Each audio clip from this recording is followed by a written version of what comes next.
All right. So, welcome to the Soul Wisdom Exchange. I'm Regina, the founder of At Matry. I'm a soul wisdom mentor and soul source business strategist. And I love having conversations with different people who are really using their soul wisdom and their soul wisdom languages in their life and in their business. So, today we have Amanda here to have a conversation with us. And Amanda, I'd love for you to tell us a little bit about yourself and what you do in the world. Yeah. Hi, Regina. And thank you so much for having me. I'm so excited. Just our first 15-minute pre-chat. We already were diving into some amazing topics. So I think this is Yeah. going to be amazing conversation. But yeah, so my name's Amanda Monnier, and I am a holistic healer and a New Earth visionary. And really what at this moment, at least it changes as we flow and change. But at this Yes. moment, really where my heart is working with people to help them tap into that divine essence, that innate essence, and activate their inner truth and really tune into who they are at a soul level. And so I work with people anywhere from working with physical body stuff, which we're multidimensional beings. And so it's all layered. And just really peeling back those layers of everything that isn't you, never was.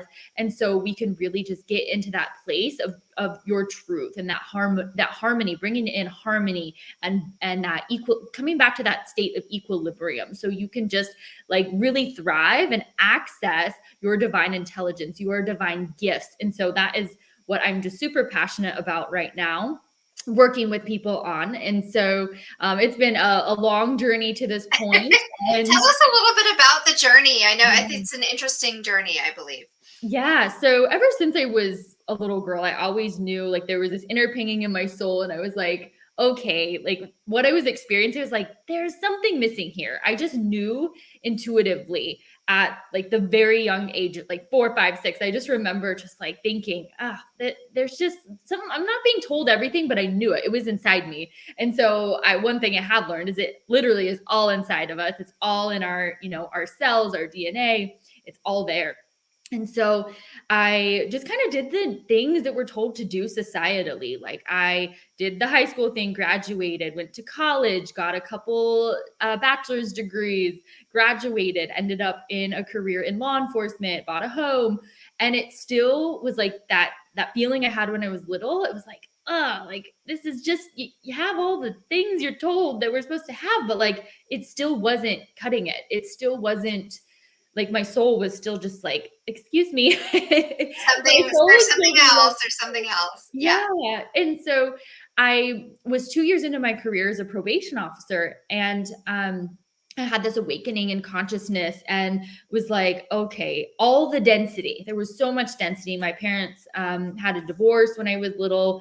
There was a lot of patterns and stories that I continued to play out on repeat.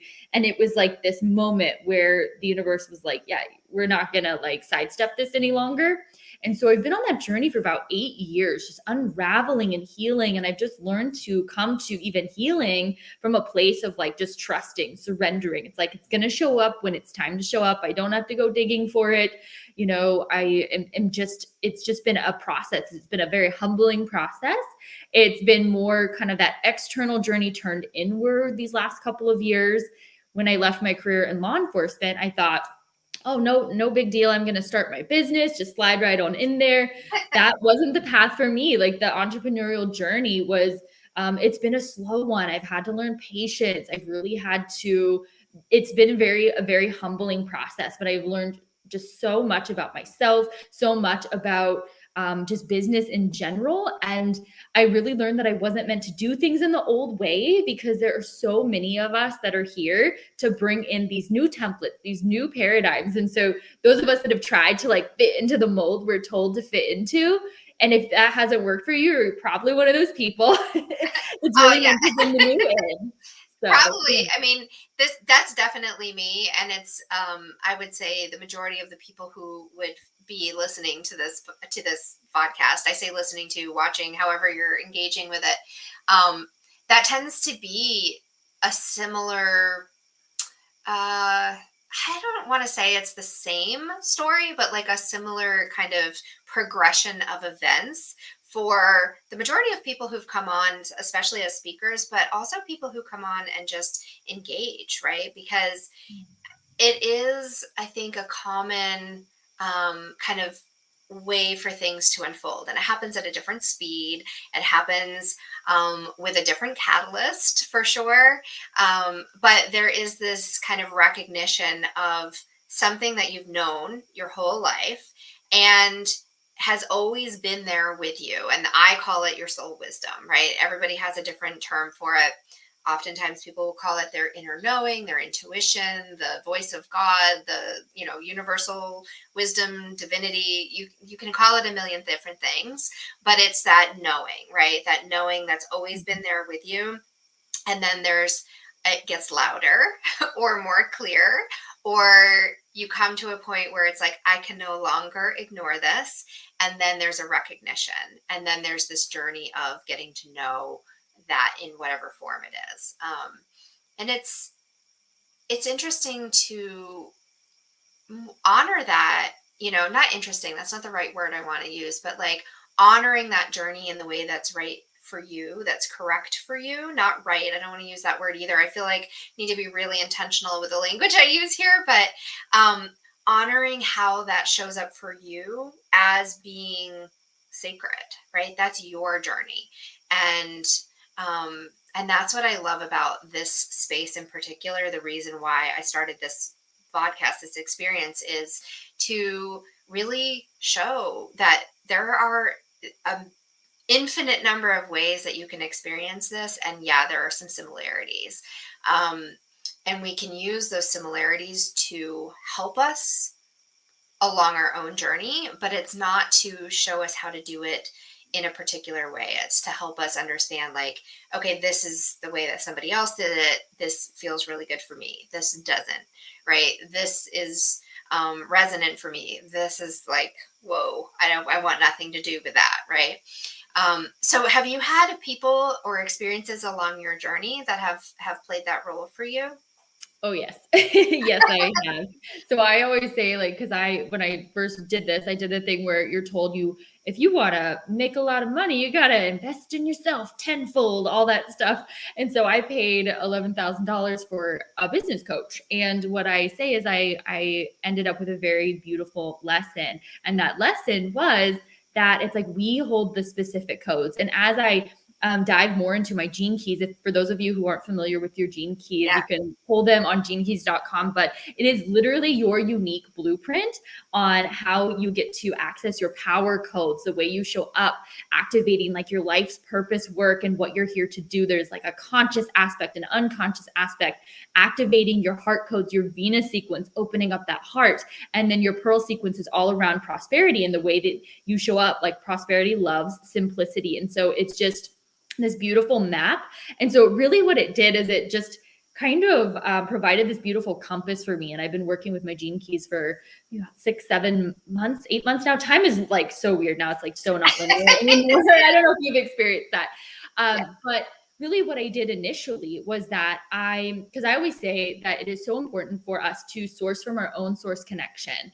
And when we're plugging into other people, that energy is going to come through into our work, into our emails, into our frequency. And so not that we can't be in community with others and share and learn. I absolutely love all of that.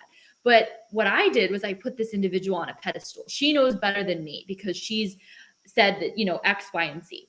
Right. And what happened was that I was literally an extension of her, and I wasn't coming through authentically. And so it was this very humbling process because there was so much going on in my life that I wasn't consciously aware that this was something that was really, really preventing me from moving forward. It was something that I do feel that I'm able to really turn this lesson into like a lesson and this wisdom that I gained from this experience. But yeah, it was something where I remember a training that was part of my homework, that it was like all around this energy of overcoming objections, which I will never, ever, like, that's just not me. That doesn't resonate with me. And I remember my body going like, when I was like watching the video. And so it has been a very beautiful experience to be able to, because like I knew this, I could feel these things coming up,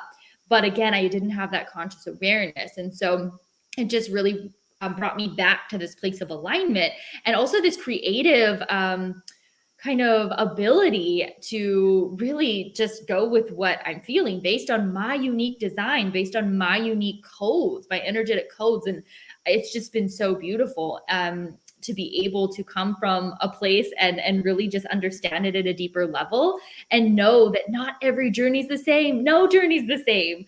And Yeah. so it's just, yeah, it's when you know that part of it, it's like when you anchor that in and you know that we don't have to like look at what everyone else is doing. And oftentimes when we do, it actually takes away from what we're meant to do and what we're meant to express and experience. Yeah, there's a saying that or kind of like an example that I use, a metaphor, is that, the tools, techniques, and teachers that we have in our lives can be amazing tools, right? They can be amazingly supportive for our journey.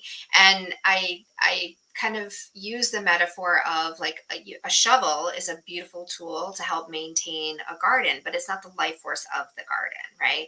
And so when you, like you said, you put this teacher on a pedestal, when you go to your tools, tips, and teachers as the life force, as the thing that's going to be what it is that you need in order to be the best version of yourself, you're putting that power outside of yourself, right? So the shovel is beautiful for maintaining that garden, but you are the life force of the garden. And so you have to really find that um, synchronicity, that alignment with yourself, in order to then be able to engage with teachers, engage with tools, engage with techniques. So even the gene keys, right? Like the experience that you had with this teacher helped you come into yourself so that you could then engage the gene keys. Because again, the gene keys, you could go into that and go, oh, this knows everything about me, and so I have to follow that to the letter, right? Mm-hmm. And I think it's just, we encounter these different tools, techniques, and teachers along our journey in different ways at different phases. And then now I would imagine that you have this knowing with yourself. You have this tool that helps you kind of calibrate that knowing. And when you work with different teachers, you can do that from a place of sovereignty, right? And discernment, rather than putting them on the pedestal. And you can say things like, you know what? This part really resonates with me, but this doesn't. And that's okay. Because I mean, I say this to all the people who work with me. I'm a soul wisdom mentor. That means that like people come to me and they ask me questions, and they ask me to give them guidance. But not everything I say and the way that I say it is going to resonate with every single person. And that's okay. Like if it doesn't, tell me, let's explore it. Let's find out what does resonate for you. And that too is important, I think, as someone who's a leader in this kind of space, and for yourself, when someone comes to you, what they're feeling in their body and what you're feeling in your body, they may mean different things, right? Right. Yeah. So that's why I always preface like any podcast episode I'm recording, it's like take what resonates and just like leave the rest because it Yes. is so important. We're really just on our own unique journey, and it's another way that we can really just it's so important for us to honor what we're feeling. And we may not know exactly what that is at the moment, but it might just be like that one thing that we need to know right now in the moment. And then the other things will be revealed. Sometimes the next 10 steps don't get illuminated. It's just that like one thing that is Yeah. really coming through to integrate, to honor. And that can be so many different things for so many different people. And so, yeah, I completely agree with you. It's like learning which tools help you bring awareness to that thing, because it's not, those things aren't bigger than you, but it can be a beautiful way where your soul resonates. Like it's all about resonance, and then discernment, I feel, is so important, because there's just a lot of chatter out there. There's a lot of chatter around, in the spiritual communities. And for me, like the whole love and light only thing didn't work. It didn't resonate. I had to go into those shadow aspects. I had to go deep into the trenches. I had to integrate those parts. And for some people, maybe that does work. I don't know. It didn't work for me. Right. But it's really just all about, again, that resonance. And that once you really learn to work with those parts of yourselves and how you process this stuff, how you work with, I call it intuition muscle. And we had a conversation, all Yeah. of them on my podcast, where you shared all the ways that you explain this to people. So I loved that conversation. But yeah, it's just learning to work with your own unique way that you process energy, your own energy blueprint. And I call it a unique soul frequency. We all have a unique soul frequency. There's no soul frequency, in my humble opinion, that is the same. And so we're all meant to bring different things to this planet because we're each a piece of the puzzle. And so when we're trying to fit into someone else's box, it's like we're taking away from what our soul is like. Excuse me, I want to bring this. This Yeah, is and that's that knowing, right? Or that yeah. voice, or that nagging feeling that you have, and no, depending on what your soul wisdom language is, right? Like if you are, and this is kind of what we talked about on your podcast as well. It's like if you are someone who really communicates through that feeling, emotion, sensory, like if that is the way that your soul wisdom communicates to and through you, then you're going to get that nagging feeling, right? It might show up in your solar plexus. It might show up in your gut. It might show up as like almost a physical like sense, like pushing you back when something, I know I've definitely had this where like I have uh, been talking about something, or especially coming into a room and having a conversation with a person, like sometimes I can feel myself like wanting to like pull away physically. And Mhm. that's a really clear indicator for me that like, okay, this person is not someone that really resonates with me energetically, and I'm not gonna, I'm not gonna want to be in that space. At the same time, there are sometimes like this magnetic force pulling me towards someone, whether that's happening in a virtual space or in a physical space. It doesn't mean I'm going to run up and like hug them, but it does tell me that there's something there that wants to be explored. And so like there's lots of ways that that can show up. um I don't know, like how Yeah. does that resonate for you? Yeah, and I feel like just it's like a lot of things are just or kind of everything is like that feedback loop, right? Mhm. So the things on the external I found for me, and one beautiful utmost in which we're all in relationship all the time, we're in relationship, Yeah. and relationships I found have been the most powerful catalyst for my growth, and sometimes can be very uncomfortable. Yeah. When I say mirror, because we hear this term a lot, but there's one thing about like knowing it and then knowing it like cellularly, to where it just becomes a part of it becomes another tool, it becomes a part of your practice. Because what I found for me is if someone is activating me in some way, and that could be a very positive, like you just explained, like Yeah. electromagnetic, kind of visceral chemical reaction, or it can be more in like that triggering kind of like bringing up some stuff. What I found is that I can either choose to go into like, if it's more that negative, like, excuse me, but you did this and this, or I can choose to take a pause and be like, okay, what do I have an opportunity to see something here? And I found the majority of the time, obviously, there are boundaries we have to have. And that is part of kind of clarifying what it is we are willing to accept into our space and how we want to feel. But when we are really taking inventory and tuning into what is this bringing up for me, the majority of the time with my relationships, I found they're literally serving me a gift on a silver platter of something that is outdated and something that is, maybe it's an old pattern. And most of the time I find it doesn't even have anything to do with this person. It usually doesn't.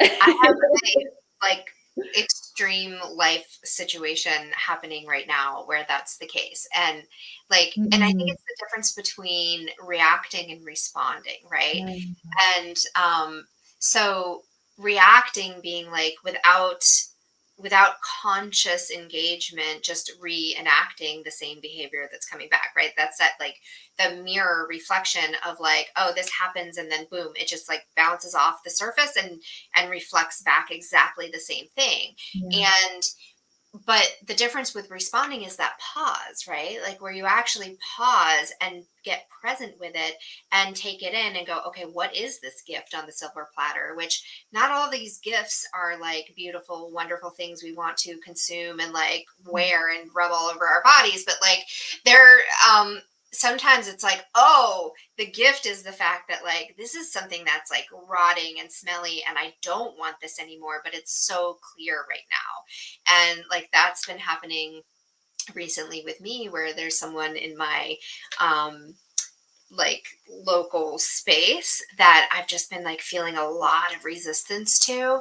And it was making me, I was realizing that I was just like responding, well, reacting really in a way that was not really the typical way that I would want to. But I was like, why am I reacting in this way? And why am I okay with it? You know, like it even was brought up to my attention by someone else that they were like, this is not your typical behavior. And I was like, yeah, it's fine. I'm okay with it. And I was like, oh, but wait, maybe I'm not. Like, why? Okay, what is this? What is it? Why is it triggering me? And when I realized what it was, I was like, oh, it's because this person is triggering in me something that is a wound for me. It's something that's making, it's like reminding me that I have this behavior that is not in my best interest. And it's not even the reactive behavior that's the one I'm talking about. I'm talking about the thing that this person does that triggers me is a reflection of something that I hold myself back from doing in a way that's toxic to myself. And the fact that they were doing it in this very like public way with no like no holds barred, they were just doing it. I was like, I was mad about that. And so that helped me to realize like, okay, well, I can shift this behavior and do this thing in a way that is healthy, and I don't have to react in that way anymore. I can actually respond to this by saying, thanks for showing me this, and I'm going to deal with it inside me. I don't need to deal with it in this external way. And funny thing happened is that like I had an interaction with this person the other day, and it was the most pleasant interaction we've ever had. And nothing really changed on their part. It all changed in here. Yeah. Isn't it so crazy how that works? It's so true. I've had that literally happen again and again in my romantic relationships. And I feel it was all a manifestation of my parents' divorce. And so when my parents split, like someone had to leave, right? And so my dad left.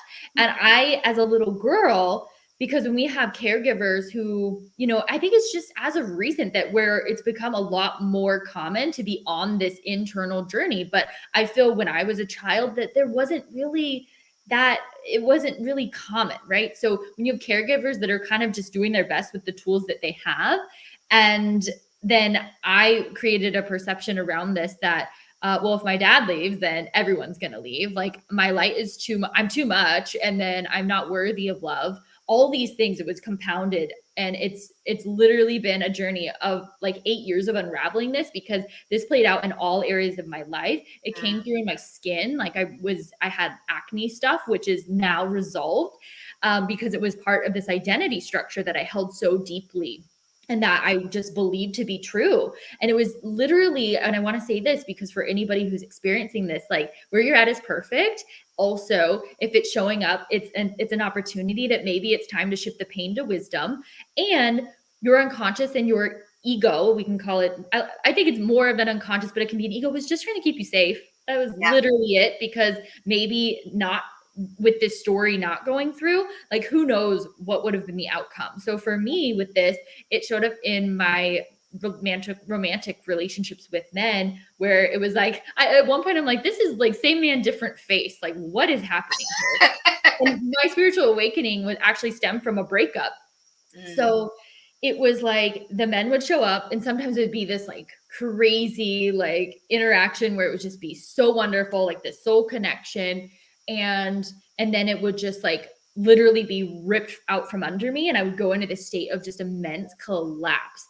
And it was so painful. And I just was like, what is going on here? Like I didn't understand it.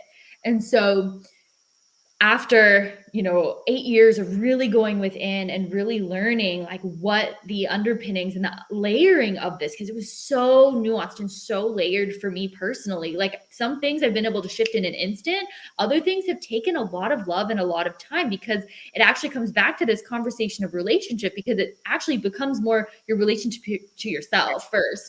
And so it's like, well, I had to like learn what it meant to appreciate myself, respect myself, love myself, and to not be putting myself in these situations where it was like I was just looking again for that outside validation, that outside affirmation, plugging in once again to these men. And then once it was gone, it was like I was left with nothing because I hadn't yet cultivated that within myself. And I say this with no judgment for anyone who's going through this, because it can be so painful. I completely get it. I've been there. I've been in, like, I don't, there's so many beautiful things about this journey, but in the last handful of years, I've cried buckets. Like I've gone into those parts, and sometimes it can just feel like there's no end in sight, but I assure you that there is, and that you can really even just work. I call it higher self. We can, again, we humans love to label things, but to me, the higher self is the all that isness of you. It's connected to your own God source universe connection, and it contains the infinite wisdom, all your lifetimes, if you resonate with past lives. It contains literally all events that have ever happened, imprints, all the things that aren't you, all the things that are you. It contains literally everything. And so we have, even if it doesn't feel like it, you have full access to this. It's something that you can never lose, but sometimes we can feel like it's lost when we have all this pain that comes up. Yeah. It's interesting because I think there are a lot of instances where I like to call them spiritual breadcrumbs, right? We leave ourselves, and I mean this collectively, like we leave ourselves spiritual breadcrumbs. And we do this as individuals for ourselves as well. And I believe that we do this through karmically, right? Like we leave ourselves spiritual breadcrumbs in this lifetime from past lifetimes, and we leave these now for future lifetimes.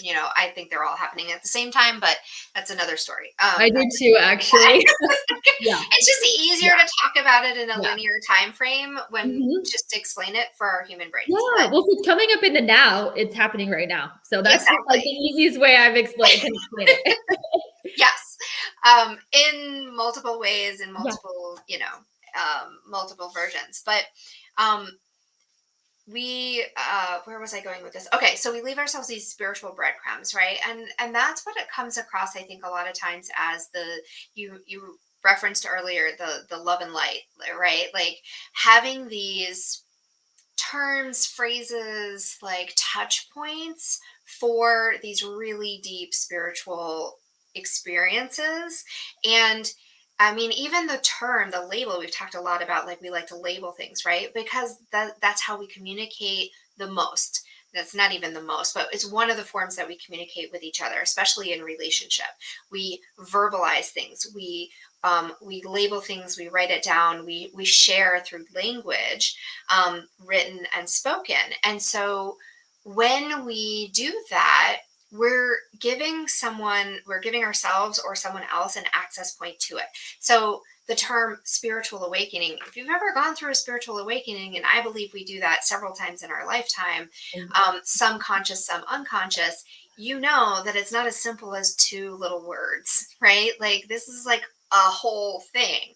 So, but we have this term for it so that we have some shared language around it. And that's the same, I believe, with things like shadow work or even love and light. The term love and light, like we give it love and light because that's where we're putting the focus of our attention.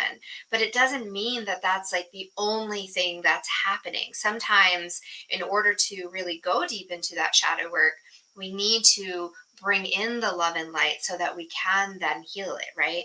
But it doesn't mean that we're not in the shadow work at the same time. So sometimes I think that a lot of the experience that we have with these spiritual breadcrumbs, I'm just calling them that because it's like those are the touch points, the access points for these things, get honored in a way that's much like how we were talking about with the teacher that you worked with, right? Where you invested in yourself. You were investing in yourself. And yet, the way that it was happening in that moment was more that you were investing in her, right? And it wasn't until you had this moment of um what's the word I want to use, like tension or resistance to it, that it actually turned the tables and you were really invested in yourself, right? Because in our minds we get this sense like, oh, I'm going to invest in myself, so I'm going to pay this money and I'm going to go to this teacher and they're going to teach me all these things, right? And that's going to be the reward. Well, that's exactly what happened, right? Oh, yeah. Yeah. paid the money, you went to the teacher, they taught you all these things, but then the piece that's missing in that story is that you alchemized it within yourself. You realized how it sat for you. And in some cases it's like, hell yes, this is so resonant. It's beautiful and it works so well for me. And in other cases it's like, oh, I get it. The lesson here I needed to learn was that this is not what resonates for me, but this is. Yeah. Yeah. I always say too, I'm like, I invested in the lesson, not like Yes, what I thought I yes. was going to get. And one thing that's been so beautiful and so helpful as well is this idea that um to let the relationships like show us what it's meant to do. Because for me, I've always I my whole life up until bringing up this awareness in and Mhm. really playing more with that feminine frequency, I was all in my masculine. It was all about force. It was all about do, which I'm not designed to do things like that. So I literally had to reverse everything I knew. Yeah. And that comes to this not having so much control over everything and just allowing. And one thing that's been beautiful is releasing my control, even with like what I think the relationship needs to be, because oftentimes it will show itself. So it can be like just like a short amount of time, it can be a chunk of time, or it can be a lifetime. But maybe it's something where it's like this person's meant to come in and really activate this thing for you, and then maybe that relationship's ran its course. So Yeah. it can be so interesting how these things show up. But I found like I used to try to hold on to old high school friendships and, college friendships and at my old job. And I'm just like, well, if it's not like, if it's feeling forced and it's not feeling organic and there's not that like soul connection, not that everything has to be a deep soul connection, but if it's not feeling in alignment anymore, then, what is the reason that I'm like feeling like I need to grasp and hold on to these things? Also, sometimes things evolve in a way that, like, one of the things that we've talked about several times, even before we got on to the live broadcast and during, is that, you know, if things are happening in our experience in one form or another, they're still happening, right? Like, so that relationship, we think that if you're not talking all the time, if you're not connecting all the time, that that relationship doesn't exist anymore. Is it still making an impact in your life? Is it still something? I mean, you just reflected on some relationships from high school. I bet that you actually had some specific people that you were thinking of, right, that came to mind or were in your heart when you spoke of that, that maybe you're not actually in communication with them anymore, but they obviously still are meaningful to you in some way, Mhm. right? And so that version of how it manifested at that time still exists within you. And so, therefore, that relationship still holds meaning for you in some way, and it has evolved with you so that it's still this heart connection, even though in the physical form it's not necessarily there in the same way. Yeah, absolutely. I completely resonate and agree with that because, yeah, friends that we've had and we remember like those frequencies and those harmonics of how we felt in those relationships. And, as things evolve, maybe it's changed over time, Yeah. the way that it looks and it's not the same, right? And there's so much that can change, especially when people have families and, just like the flow of life. It's like the rhythms of life. I'm just really learning to kind of just roll with the rhythms that show up. And like, for example, last year, like the season I was in, it was in just a very like cocoon, go within, like just very Yeah. kind of like, Winter. yeah. And even like my home, because when I sold my home, the place I'm in currently, it's like this beautiful little cave. And so it was like so symbolic of like what my soul wanted to do last year. And I'm actually in the process of moving in this week. And this new place that I'm moving More is bright and it's open. yeah, it's definitely more open. It's definitely and it's gonna be a shared space because I am moving in with a friend. And so it's gonna be a more community because I feel like my soul's like, okay, we've done like a lot of like inward alone time. And Yeah. so just these cycles and rhythms that show up, I feel are just kind of like when we roll with them, it's like they also can show us something beautiful too. That's what I've found in the last, Yeah. sometimes again, we don't know. Like I didn't know when I left my career in law enforcement, like what my mind thought was going to be the case was not what my soul had in store. was not what my higher self, God, source, universe had in store for me.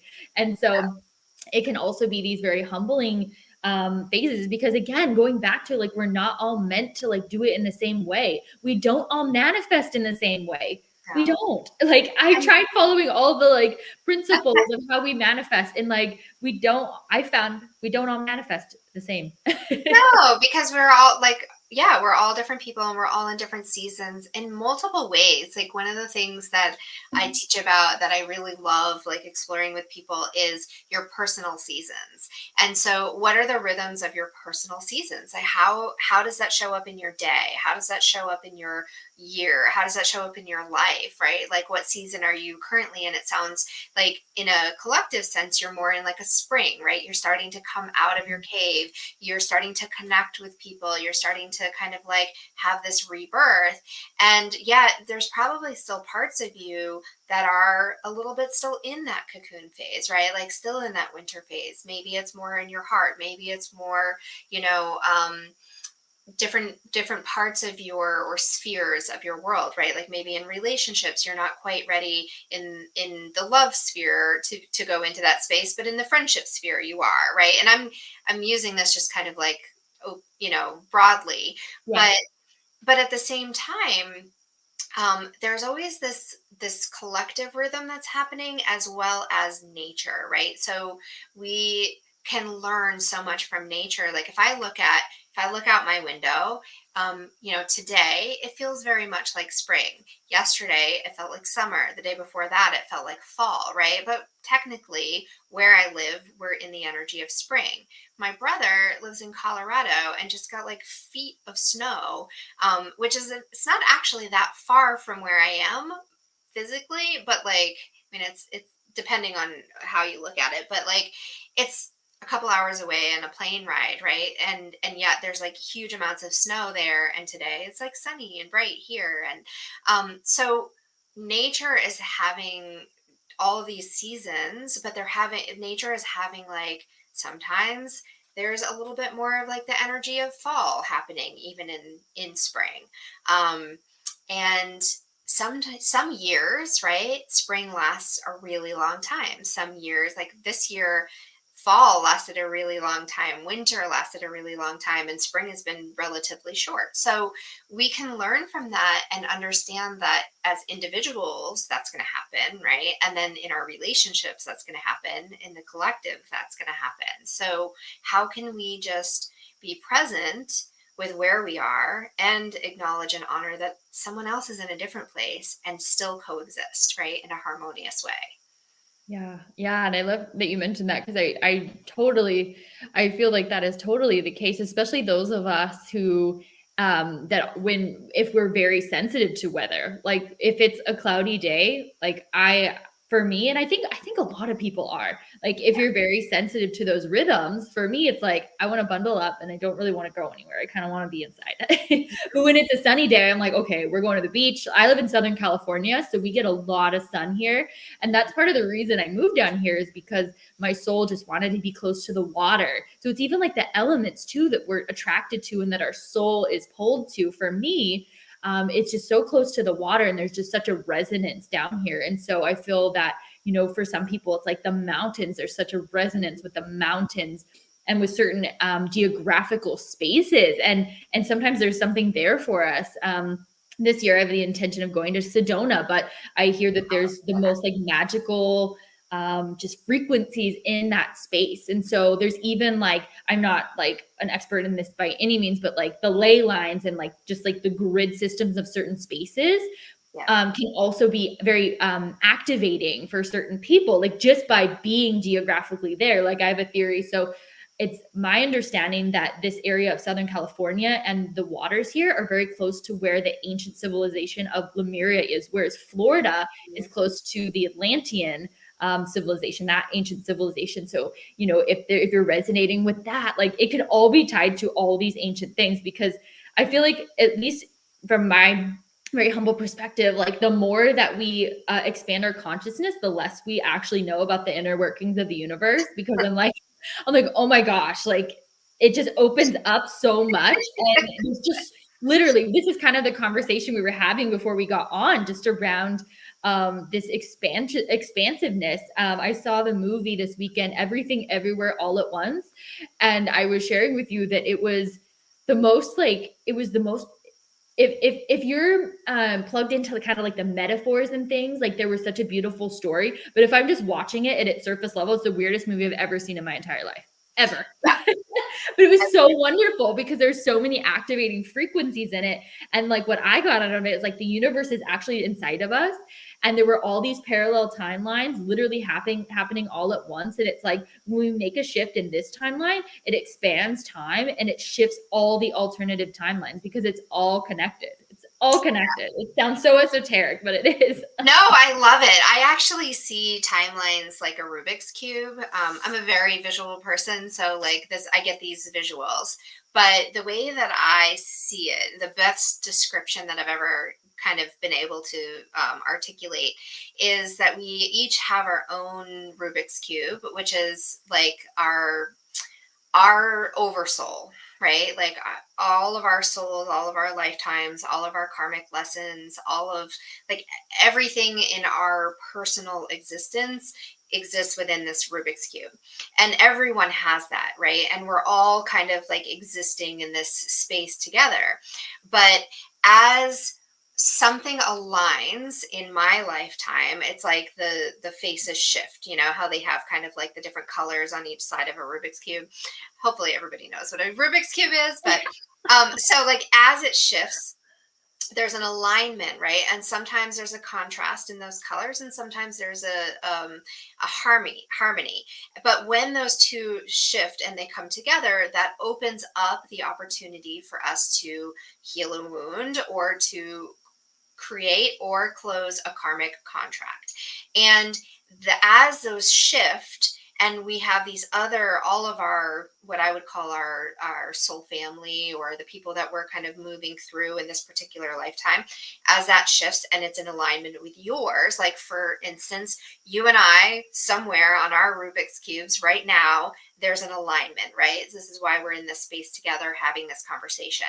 And so that they click into this space where there's an opening, and a door opens, and there's an opportunity for us to heal different things, and there's also an opportunity to create things, right? Like whenever we're in relationship with someone else, we can create new karma, and we can also heal it. And so that's kind of how I see the Rubik's cubes.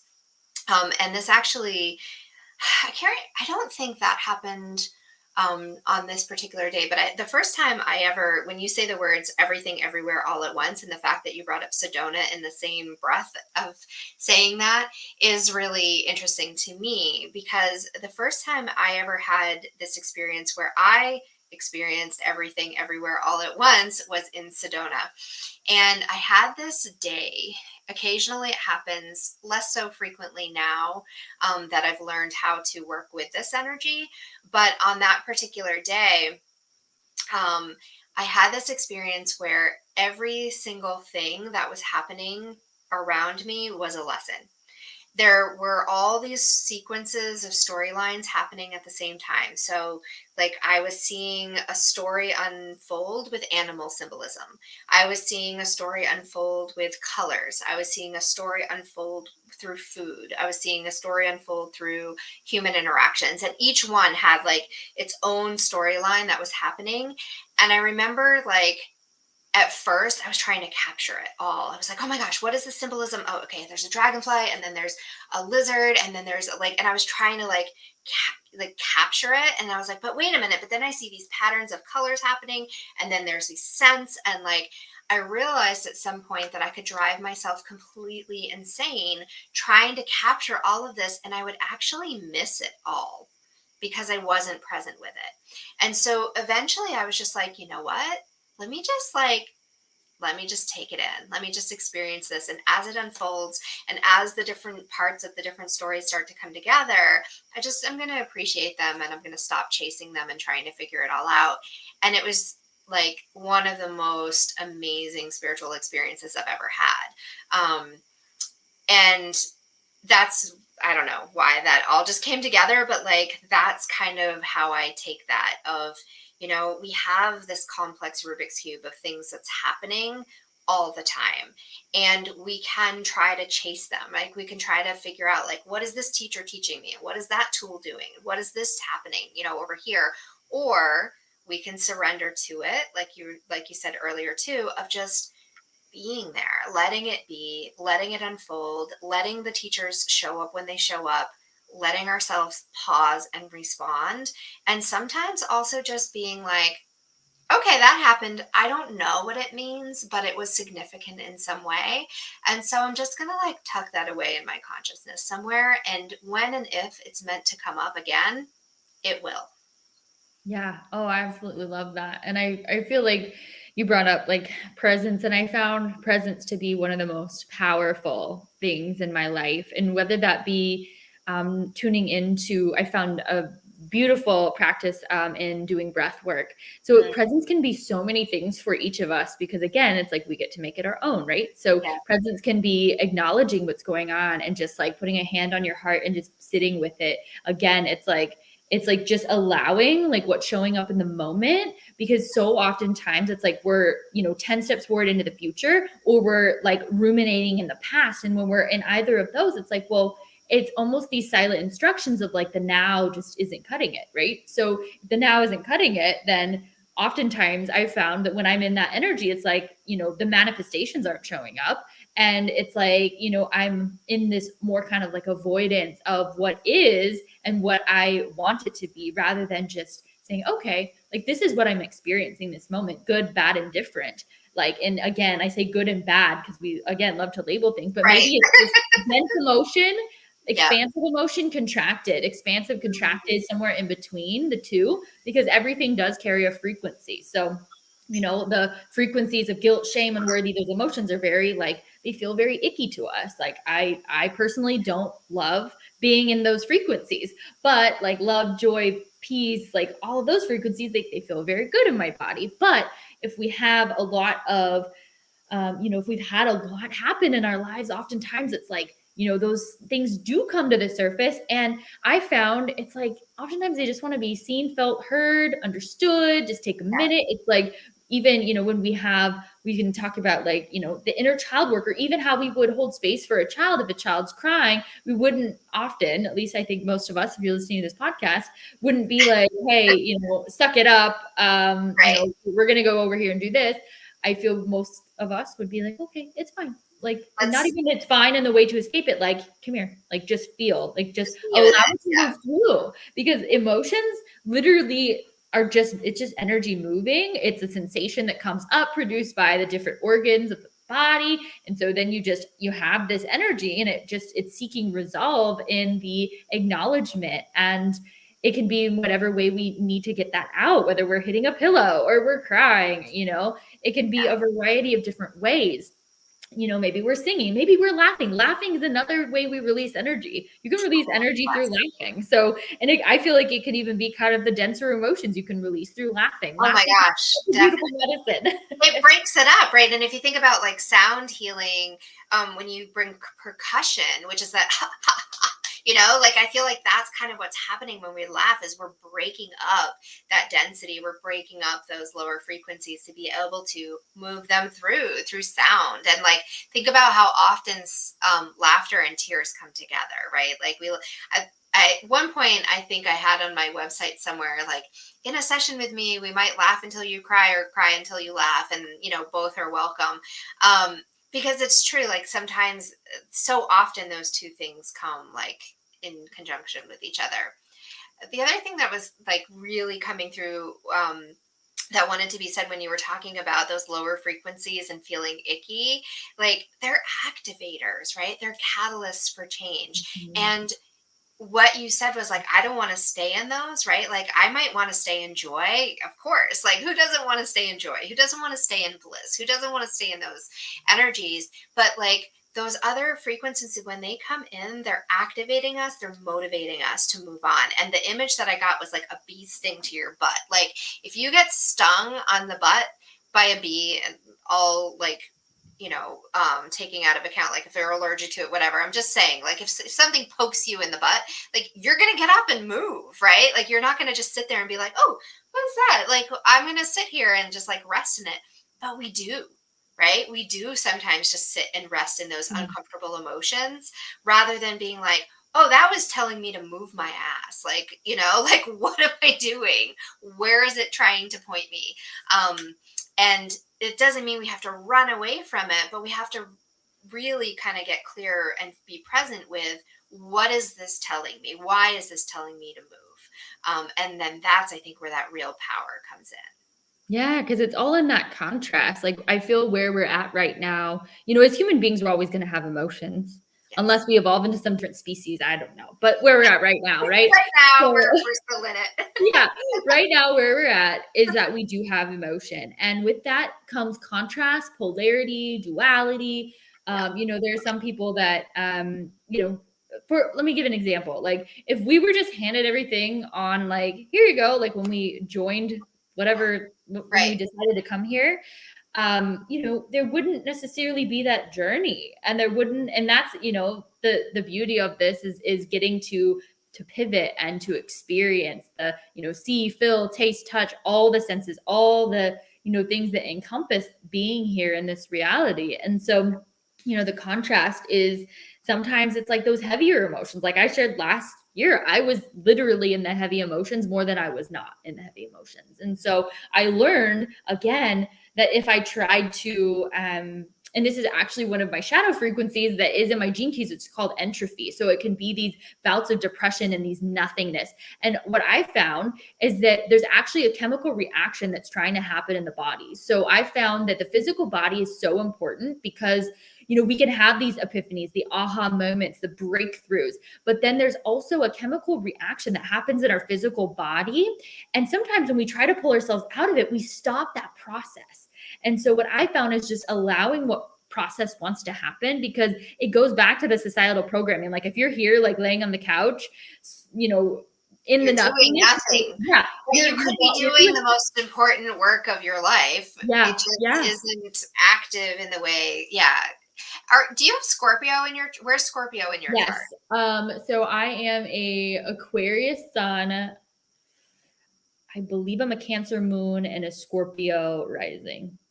Well, okay. So Scorpio rising, I mean, would be that's one of your, like, I'm an Aries rising, so I'm an activator, right? Like, but for you, so for me, like going into kind of like my life journey is like, I'm here to activate things. You're probably here to go deep. And so that is your journey, is your very first journey, that you came into this world like ready to go deep in order to have these like uplifting Mm-hmm. epiphanies, moments, where you pull everything together and have these insights, these awakenings. But you have to go deep first, and that's just part of your life path. So it just, and again, I think it's just learning about these, using these tools to help understand. It's not to say that, like, because you have Scorpio rising, like you're doomed to have this journey, and that can look a lot of different ways. It's more like, okay, I'm having this experience, and this tool is helping me to put some words around it, to maybe understand, reflect on it a little bit, or give it some meaning in some ways that help me understand how to work with this, right? And it's not always the same for every person, because there's so many layers of who we are and how we show up, and so many different tools and techniques and ways that we can explore it through many different lenses. But having that awareness at the time when it comes up for you, like, I think that's a really important thing, is like listening to, okay, this is showing up for me. What is it trying to tell me? Maybe that's time to explore that, because there might be something really juicy in there for me. Yeah, there's always been juiciness in the depths. And then it's like, the breakthrough shows up. So it's like, yeah, when we're in these cycles, it's like, may Yeah. feel like there's no end in sight, but there's always the end in sight, and there's always a light at the end of the tunnel. Like nothing's permanent too. It's like nothing in this time space reality is permanent. There's no permanency. So it's at least like, something, if you are in a season where this is, coming up, or, maybe it's a beautiful season, like, there's just the ebbs and flows, and it just shows up so differently for each of us. Because I feel like part of what we're here to do is that because again, we have like the dark and the light, we have the polarities. And so if we're that unique piece of the puzzle from my journey, it's like, I feel like part of what we're here to do is we each taking a piece of some of the shadow frequencies and the things that we're transcending, because then it's like, you mentioned an activator. It's like, because then we now have these frequencies and when we embody them, I feel like there's such a difference between just like knowing something and embodying it and experiencing it like inside of you. That And cellular so, yes, knowing, that whole yes, body knowing. Yeah. yes, there's just a difference between, and there's just these encodings that once we've embodied something and we have brought it down to this 3D plane, or maybe we're playing in the astral, either way, Yeah. but then it's like, well, we can, even by simply just literally our aura being in the room. We were even talking about auras earlier.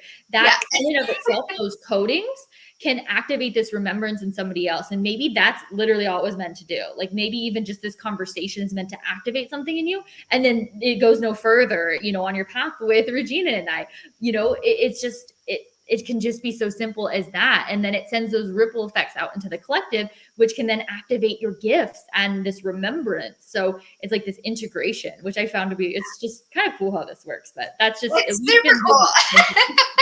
Yeah. Obviously, we're a little bit nerdy about this and could talk about it all day. I see that as being a beautiful thing, by the way. I definitely embrace my nerdiness in this area. So, I could talk to you about this all day long, and I hope that we will have many more conversations about this and much more. Unfortunately, our time is wrapping up for today. So I will end the conversation here, but definitely check out Amanda and her work. Tell us where people can find you and how they can connect with you. Yeah, so you can find me on Instagram. One of my favorite places for you to find me, one of my free offerings is just my podcast, New Yes. Earth Visionaries. So if you feel guided to connect further in that kind of container, my podcast, and then my website, which is also just my name, Amanda Monnier. Beautiful. And I recently was on Amanda's podcast, The New Earth Visionaries. And so you can find that also. If you're already connected to me, you can link through my site, and I'll put the links for all of for your website and your podcast and everything in the comment section here. So beautiful conversation. I've really enjoyed having you on the show. Amanda, thank you so much. Thank you to anyone who was here live. I've seen a couple people popping on and off.